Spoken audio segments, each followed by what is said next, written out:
کې وي او بیا په ټولو کې ښه اخلاقي سړی هغه چې د هغه د خپلې بیبي سره اخلاق ښایسته دي.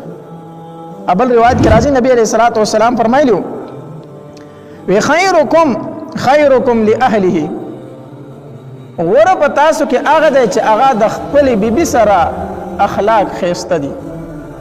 د نورو خلکو سره خو ته لږ ټیم میلاویږي، جی جناب به ورته وکړي، د بیبي سره د ټول ژوند دی. نو غوره انسان او بهترین انسان هغه دی چې هغه د خپلې بیبي سره اخلاق ښایسته دي. او بیا نبی علیه الصلاۃ والسلام فرمایلی وانا خیرکم لاهلی، او ټولو کې بهترین اخلاق زما د خپلو بیبیانو سره دي. نبی علیه حدیث مبارک کې راځي نبی علیه الصلاۃ والسلام نه چرته خپل غلام والد او نه چرته خپل بیبي والده، په ټول ژوند کې نبی علیه الصلاۃ والسلام په خپل بیبي لا چرته گزار نه دی کړی. نبی علیه الصلاۃ والسلام فرمایي بهترین انسان په تاسو کې هغه دی چې هغه د خپل بیبي سره ښایسته اخلاق چلی، او په تاسو ټولو کې زه د خپلو بیبیانو سره ښه اخلاق کوم. نو احادیث مبارکو کې خدا راغلی دي چې د خپلې بیبي سره ښه اخلاق کوه. سنه سکوتاهی به بیبي کې وي خو هغه به نظر انداز کوي. ما درته ووایي چې ښځه دا پیدا شوې ده د چپې پوښتۍ نه، نو سنه سکوږوالی به په دې کې وي. حدیث مبارک کې راځي نبی علیه الصلاۃ والسلام فرمایلی استوصوا بالنساء، زه تاسو ته د ښځو متعلق وصیت کوم، د ښځو متعلق زما وصیت واورئ او عمل پې وکئ. نبی علیه الصلاۃ والسلام فرمایلی فإن المرأة خلقت من ضلع، ښځه دا د چپې پوښتۍ نه پیدا شوې ده. وإن أعوج ما في الضلع أعلاه، او د دې په دې بری سر کې کوږوالی ډېر وي، د پوښتۍ بری سر کې کوږوالی ډېر دی. نبی علیه الصلاۃ والسلام فرمایلی فإن ذهبت تقيمه كسرته، استاد دا خیال وي چې زه دا اډوکې نیخ کمه د پوښتۍ دا نو څه به یې کوي؟ کسرته مات به یې کې مات. بعضې خلک یې که نه خپلې بیبي سره سختي کوي، وال ټکول کوي، لکه دا ولې کوي؟ زه یې نیغومه، زه دا نیغومه، هغه الله نیغه نه ده پیدا کړي، نو ته به یې څه نیغه کې؟ پوښتۍ چې سړی نیغوي دا چجه نیغوي نو څه انجام به یې راځي؟ ماتی به یې که نه؟ نو دی وایي زه دا نیغومه ځکه وهل او ټکول ورسره کوم. نه د هغې په فطرت کې کوږوالی دی، ته یې نشي نیغولی. او دا چې کله کږه وي نو ته دې خپله پیدا اخیستی شي. او نبی علیه الصلاۃ والسلام فرمایلي وو که ته چېرته دا نیغی نو نیغول د دې څه دي؟ کسرته مات پی کې، او ماتول یې څه دي؟ طلاق دی. ته ورسره دومره سختي کوي چې زه څنګه وامه هغه شان دا چلېدلې، نو خبره به دې ته ورسوي چې طلاق په راشي. طلاق ته به خبره ورسه، اخو الله تبارک وتعالی کږه پیدا کړې ده. ته ورسره ګزاره کوه، ته ورسره ګزاره کوه. هر انسان دا غواړي چې ما څه ویلې او بیبي هغه منلې، او چې ما څنګه وي دا هغه شان وي. نو داسې ښځه هم غواړي که نه چې ما څه ویلې دا خاوند هغه شان وي. دا خاوند وایي چې ما څنګه ویلې دا ښځه اخ شان وي، نو داسې به دا ښځه هم وایي که نه چې ما څنګه ویلې چې زما دا خاوند هغه شان وي. بعضې اوقاتو کې مونږ وګورو که نه یو سړی داسې خبرې ته یې وکړي او داسې کارونه وکړي چې مونږ وایو دا ډېر کمعقل دی. یقینا کمعقلتوب کارونه وکړي او یې هم کمعقل و، خو دا کمعقل سړي خبرې مونږ څه کړو؟ برداشت کړو. کمعقل سړی خبرې مونږ برداشت کوو، خو دا کمعقل سړی د خپلې ښځې غلطي نشي برداشت کولی. نو د دې سړي دا کمعقلې خو مونږ برداشت کړې، د ده دا غلطۍ مونږ برداشت کړې، دی الله کوک پیدا کړی دی؟ نه، دی خو الله نیغ پیدا کړی، بیا کاږه واږه کارونه کوي. او ښځه خو الله پیدا کړې ده کږې پوښتۍ نه ده، نو که د هغې نه کوک کار وشو نو هغه نه برداشت کوو. او سړی خو الله د کوک نه دی پیدا کړی، خو دی ډېرې کږې وږې کړي هغه مونږ برداشت کوو. نو حدیث مبارک کې راځي فإن ذهبت تقيمه كسرته، کچې ته دا وایي زه دا پوښتۍ نیغوم نو څه به یې کې؟ ماته به یې کې. وإن ترکته لم یزال أعوج، او که ته یې پرېږدې نو دا به دغه شانتې کږه وي او تا ته به فایده رسوي. نبی علیه الصلاۃ والسلام بیا د حدیث په آخر کې ویلي فاستوصوا بالنساء. د حدیث په اول کې هم ویلي زه درته د ښځو متعلق وصیت کوم د دوی سره خیر کوئ خیر، او په آخر کې بیا ویلي د ښځو متعلق درته زه وصیت کوم ګورې د ښځو سره سختي مه کوئ، د ښځو سره سختي مه کوئ، د هغې سره خیر کوئ خیر، د هغې سره ښه اخلاق کوئ. حدیث مبارک کې راځي دی بل حدیث مبارک کې نبی علیہ الصلوۃ والسلام فرمایي لا يفرق مؤمن مؤمنه ان كره منها خلقا رضي منها خلقا آخر. یو مؤمن سره بل د مؤمن نه نفرت نه کوي. مؤمن خاوند د خپل مؤمن خزینه سره کوي چرته نفرت نه کوي. ان كره منها خلقا رضي منها خلقا آخر. کو چرته غي نه دس یو کار او شی بدو ناغي ته مګورا داغه په خو صفات باندې سور واچوا نظر ور واچوا داغه بد ځان ته مراټینګوا داغه اخلاق داغه خزان ته راټینګ کنه ځان ته خراټینګ کا مثال په تور یو خزه ده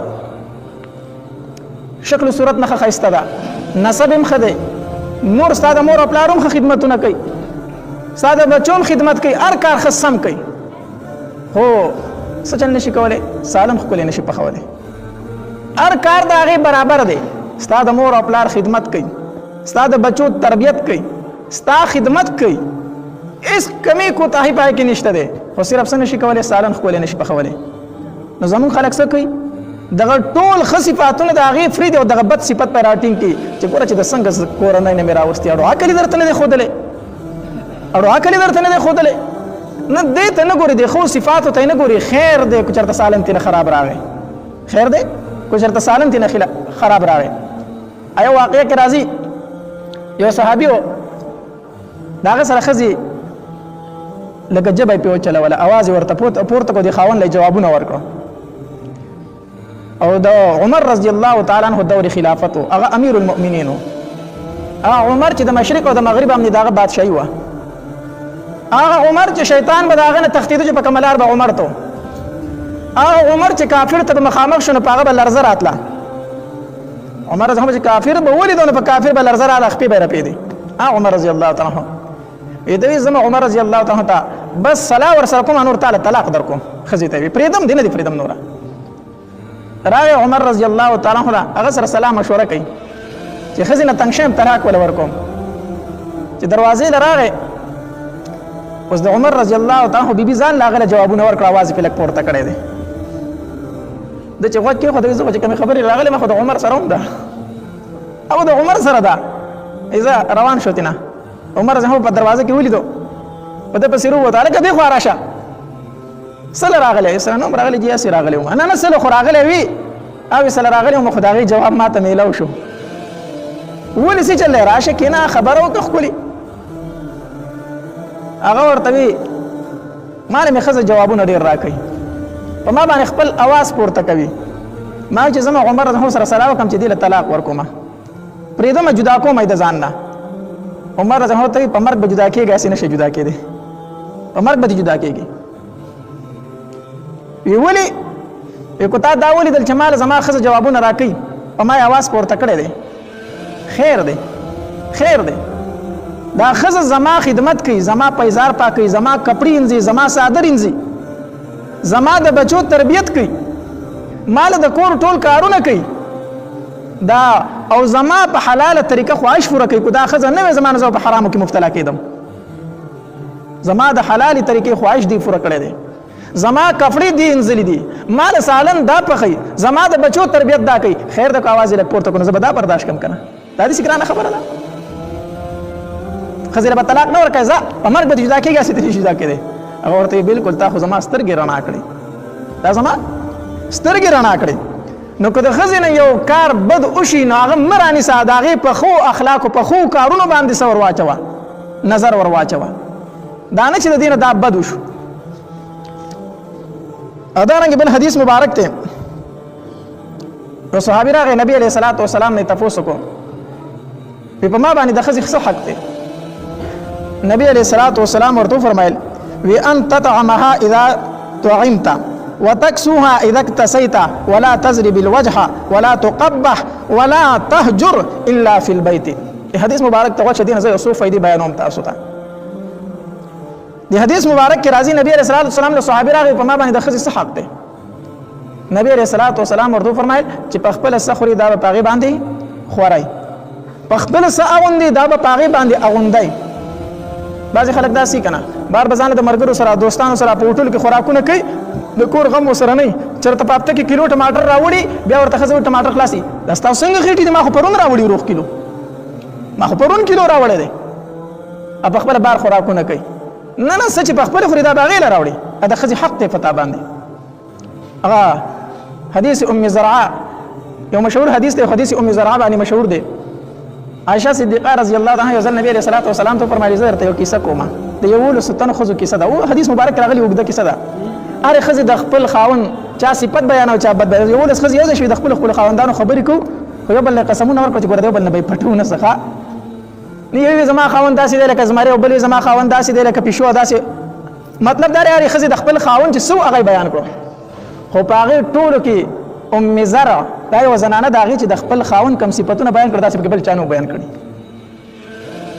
نو څه وي پکې هغې پکې یو خبره دا کړې وه وي ام زرع زما مټې غټې کړې وي زما مټې غټې کړې وي دا ابو زرع زما مټې غټې کړې یعنې زما خاوند زما مټې غټې کړې وي نو مټې به څه غټېږي هسې غټېږي په خوراک غټېږي په خوراک غټېږي که نه مطلب دا دی ماله کور ته خوراکونه ښه راوړي وي ښه خوراکونه ماله راوړي خو دا د دې ړومبی خاوند بیا ول هغې خاوند طلاق ورکړی د کوم خاوند چې ول طلاق ورکړی دی د هغې صفتونه کولو یو پکې دا خبره کړې وه هغه زما مټې غټې کړې مټې یې داسې ساتلي ومه مطلب دا دی کور ته راله خوراکونه ښه راوړو په آخر کې نبی علیه السلام عایشه صدیقه هم کیسه بیانوي او نبی علیه السلام ورته دا نه چې بس که ما نه نبی علیه السلام یې اوري نو چې ټوله کیسه ختمه شوه نبی علیه السلام ورته فرمایي عایشه ابو زرع چې د ام زرع له څنګه و زه د هغې نه تا لره بهتر یم د هغې دپاره چې څنګه خپل خاوند و د هغه نه زه تا له بهتر یم ځکه وی هغه هغې له طلاق ورکړی او زه تا له طلاق نه در کوم ټیک شو د دې حدیث مبارک کې راځي یو دا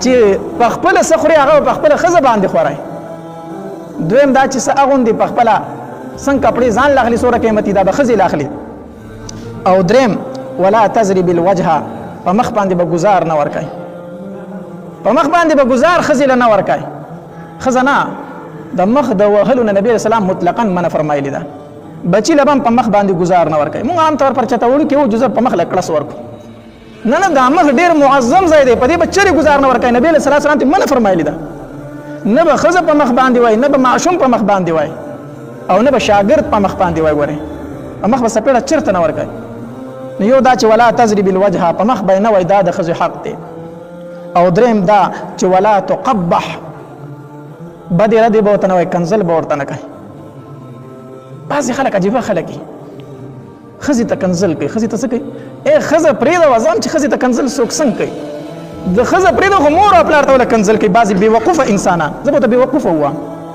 چې د ښځې مور او پلار یادوي ستا پلار داسې سړی دی ستا مور داسې نعوذ بالله من ذلک ښځې ته کنزل کول یا د هغې مور او پلار کنزل دا ډېره غټه ګناه ده نبي علیه الصلاة والسلام ته منع فرمایلې ده او دریم بل دا چې ولا تهجر الا فی البیت چېرته غلطي ترې نه وشوله او تور له رټنه ورکول خو دا خبره ده چې ته ورته نصیحت وکړئ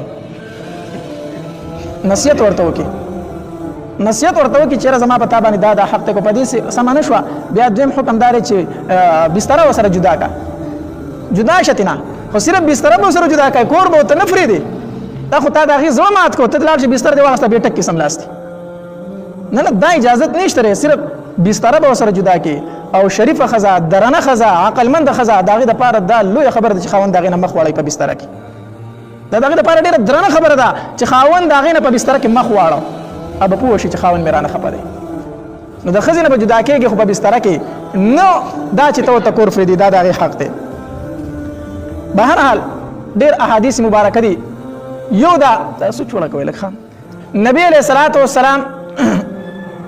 نبی علیه الصلاة والسلام یو ځل حجة الوداع چې ورته ویل کېږي حجة الوداع دا د نبی علیه الصلاة والسلام اخري حج او په دې باندې نبی علیه الصلاة والسلام فرمایلي وی کېدی شي د نن د دې نه وروسته زه تاسو ونینم یو روایت کې داسې راځي د حجة الوداع په موقع کې نبی علیه الصلاة والسلام صحابه ته فرمایل وی کېدی شي د دې حج نه وروسته را روان کال زه تاسو ونینم مطلب دا چې زما ستاسو په منځ کې نور جدایي راتلو واله ده هلته نبی علیه الصلاة والسلام څه ډېر لوی کو نه سمې کې فرید رضا نبی علیه الصلاة والسلام څه ډېر لوی غټ وصیتونه کړي وو یو وصیت په هغې کې د زنانو متعلق و نبی علیہ الصلوۃ والسلام فرمایلی وی الا واستوصوا بالنساء خیرا، خبردار زه تاسو ته وصیت کوم د زنانو متعلق د خیر فانما هن عوان عندكم، دا ځکه دا تاسو سره سدي قیدیان دي، قیدیان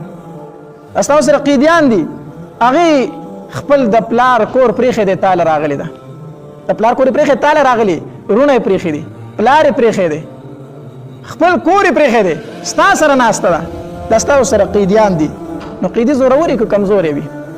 قیدی کمزوري وي، زورور نه وي. ښا بعضې خلک وایي هغه زوروره ده، قیدي به څه زوري؟ قیدیان زورور نه، قیدیان کمزوري وي. نبی علیہ الصلوۃ والسلام فرمایلی لیس تملکون منه شیئا غیر ذلک الا ان یاتین بفاحشه مبینه. غلط کار تی نه وشو نو داسې ورته ووایه ته ډېره شریفه ښځه یې، ته ډېره ښه ښځه یې، ستا نه دا پلان کې کار وشو، زه درنه په دې خفه یم، دا ستا نه څنګه کېدو، دا ستا نه څنګه کېدو؟ امید دا دی چې چېرته بیا هغه دا کار ونه کړي. نبی علیہ الصلوۃ والسلام فرمایو وی فإن فعلنا فهجروهن فی المضاجع، کو چېرته دوی نه څه بې حیایي کار وشو نو تاسو ترې نه بستره جدا کړئ. دویم واضربوهن ضربا غیر مبرح، په دغې باندې هم سمه نه شوله، بسترې جدا کېدو باندې سمه نه شوه، نو بیا څه وکړه؟ ویې وخه. ته به چې اوس د کار خبره وکړه، نه وهل دا نه دي. نبی علیہ الصلوۃ والسلام فرمایي غیر مبرح، زخمی کوي به یې نه، خوږی به یې نه. بیا د حدیثو شراحو لیکلي دي په مسواک یې ووخه، په پین یې ووخه، د کپړې په دې طرف باندې داسې ووخه، دا نه چې لوړ ته پسې ګوتې کې او خپې لاس وله مات کړي. غیر مبرح چې نښه جوړونکی نه داسې وال وکړه. او بیا نبی علیہ الصلوۃ والسلام فرمایي فإن أطعنكم فلا تبغوا عليهن سبیلا، ستا تابعداري وکړو نو اخوا سره نور زور ضابطه بیا مه کوه، بس خبره خلاصه شوه. او نبی علیہ الصلوۃ والسلام فرمایلی وی الا ان لکم علی نسائکم حقا ولنسائکم علیکم حقا، ستاسو په ښځو باندې حقونه دي او د ښځو په تاسو باندې حقونه دي. او نبی علیہ الصلوۃ والسلام فرمایلی وی فحقکم علیهن الا یطئن فروشکم من تکرهون، ستا ځای ته به هغه څوک هغه نه فریدي چې تا ته بد لګي. ستا حق په ښځه باندې دا دی چې ستا بسترې ته به یعنې ستا د راتلو ځای ته به هغه څوک هغه نه فریدي چې تا ته خوښ نه وي. مطلب دا دی چې ستا د عزت خیال به ساتي. دا یوازې سړی ته نه دی مرادو چې ته به کومو سړو خفه یې هغه دې ستا کور ته نه راځي، نه کومه ښځه ستا نه ده خوښه نو ښځه به یې کور ته نه پرېږدي. یوه زنانه د خاوند خوښه نه ده نو ښځه به هغې له اجازت نه ورکوي چې هغه دې راشي، یو زنانه به هغې له اجازت نه ورکوي. او نبی علیہ الصلوۃ والسلام فرمایلی ولا یأذن فی بیوتکم لمن تکرهون الا وحقهن علیکم ان تحسنوا الیهن فی کسوتهن وطعامهن، او د ښځو په تاسو باندې دا حق ته چې تاسو ولې جوړه جامه او خوراک ښه ورکوئ. غرض مې دا حدیث مبارکه دی باب کې ډیر زیات دي. نبی علیہ السلام منع فرمایلی وه، صریح منع فرمایلی وه د ښځو د والو نه چې ښځې به نه وښئ. لنډه خبره دا ده چې بار سړی کور به ماشوم وي. یو صحابي راغی د عایشه رضی الله تعالی عنها تپوس وکړو، وی نبی علیہ السلام د کور ژوند څنګه و؟ وی نبی علیہ السلام زموږ سره د کور په کارونو کې به تعاون کوو، نو چې موږ به څه کار کوو نبی علیہ السلام به پکې زموږ سره تعاون کوو، امداد به یې کوو. خو چې کله به بانګ وویلی شو بیا به زموږ نه داسې روان شو ګویا چې موږ اړو پېژني نه، بیا به ډایرکټ مانځله تو ځان له به خپل پیزار په خپله ګنډو، کپړه به یې په خپله ګنډله، هر کار کې به یې زموږ سره څه اخیستله، حصه اخیستله. کله ناکله به را سره ټوکې هم کولې. نبی علیہ السلام عایشه رضی الله عنها ته به کله ناکله آواز کوي یا عایش، اسی وای دا نوم اعلان کو یا عایش، کله به یا حمیره، داسې آواز به ورته وکړو. یو ځل جهاد له تلي وو، واپسې که راتلو عایشه صدیقه رضی الله تعالی سره ملګرې وه. نبی علیہ السلام صحابو ته فرمایل ځئ مخکې له شبه مخکې ځئ، ټول صحابه یې مخکې ولېږل. خوش میدان او صرف نبی علیہ السلام پاتې شو، عایشه صدیقه رضی الله تعالی پاتې شوه. نبی علیہ السلام ته فرمایي عایشه د منډې مقابله نه کوو؟ وی ولې نه؟ منډه وویله. عایشه صدیقه فرمایي زه وړه جینۍ وم، بدن نسبه کوم د نبی علیہ السلام په قدم کې مخکې شوم. وی ډېره موده بعد بیا زه درنه شوم، داسې مقبل راغله. نبی علیہ السلام راته وفرمایل عایشه د منډې مقابله نه کوي؟ ما چې ولې نه؟ بیا خو چې منډه وویله نبی علیہ السلام رانه مخکې شو، ما ته چې عایشه بدل دې خلاص شو، بدل دې. مقصد د خبرې زما دا دی چې نبی علیہ السلام به په کور کې د بیبیانو سره مذاق هم کو، خوشحالي به ورسره هم کوله. مطلب دا دی چې کور به خپل یعنې د بچو سره د ښځې سره د هغې سره بلکل هغه څه ورته وایي نرمي کوه، سختي مه کوه. زه اخر کې یو څه فایدې بیانوم، زه کتابونه ګورم د هغې نه او تجربې هم ثابت خبره ده. بیبي به ستا سره تک کو دا دې خیال چې یاره زما دې بیبي د زړه نه زما عزت کولی، هر سړی دا غواړي که نه، خو څوک یې د والو په ذریعې سره وایي چې زما عزت وکړه، څوک په اخلاقو سره. نو ښځه چې ستا عزت کوي ستا د والو نه، ستا د بد اخلاقۍ د وجې نه، دا ستا عزت دی؟ دا خو عزت نه دی. هغه ستانه یریږي، دا خو عزت نه دی.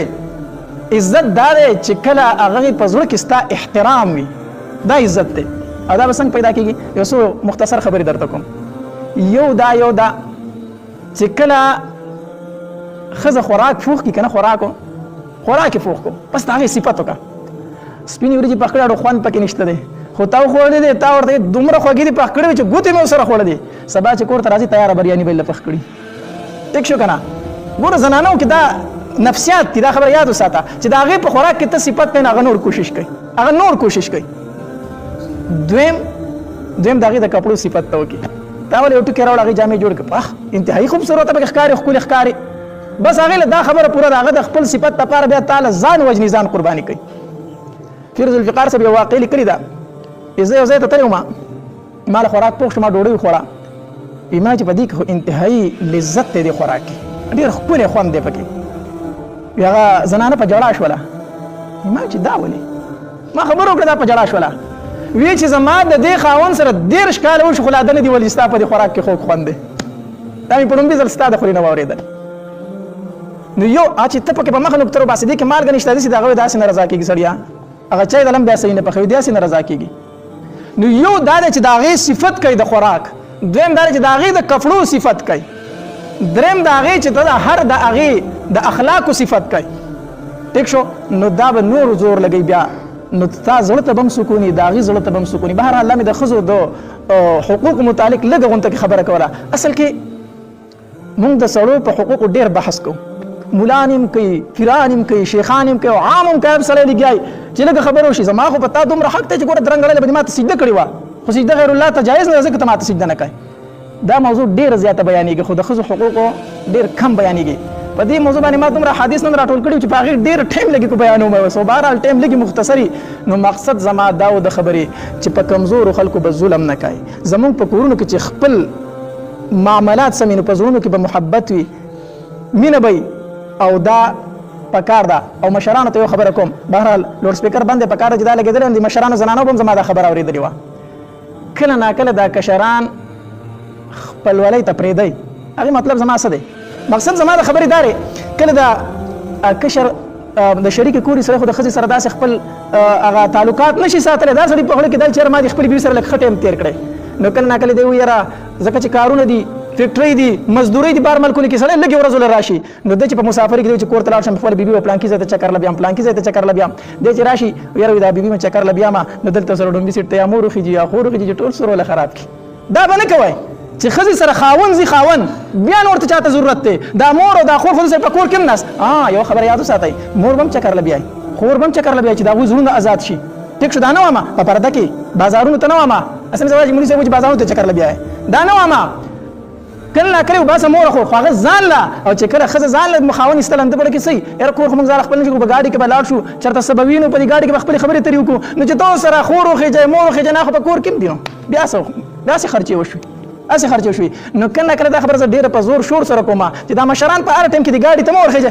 ښځه خاوند چې ته یو ځای ته بیا جو ډایرکټ ورسره مشر ملګری شي، خاوند یو سره بل چا ته څه ضرورت دی. او کله ناکله دا خاوند چې دی د خپلې بیبي سره څومره نږدې بهتر ده. کله ناکله دی غرمه لاړ شي، کمرې ته ننوځي، نو بار دا خوا خسخر دا د ښځې لالا دی. ګوره ټول په کمره کې ناست دي، کمره کې د ښځې سره نه کښېني، د چا سره به کښېني؟ ما به خبره پوهېږې که نه؟ دا خبرې نظر انداز کوي. د مور او پلار حق به زه انشاءالله بیانوم چې کم دی، بیان کړی مې هم دی، بیانوم به یم. ټیک شو؟ چې د مور حق څه دی، د پلار حق څه دی، دا د ښځې حق دی، د خاوند حق څه دی، دا به انشاءالله ټول بیانوم. خو دا یو څو خبرې وي چې په دې سره زموږ په کورونو کې محبت او مینه راشي. اصل غرض مې دا دی. الله تبارک وتعالی د عمل کولو توفیق راکړي. واخر دعوانا الحمدلله.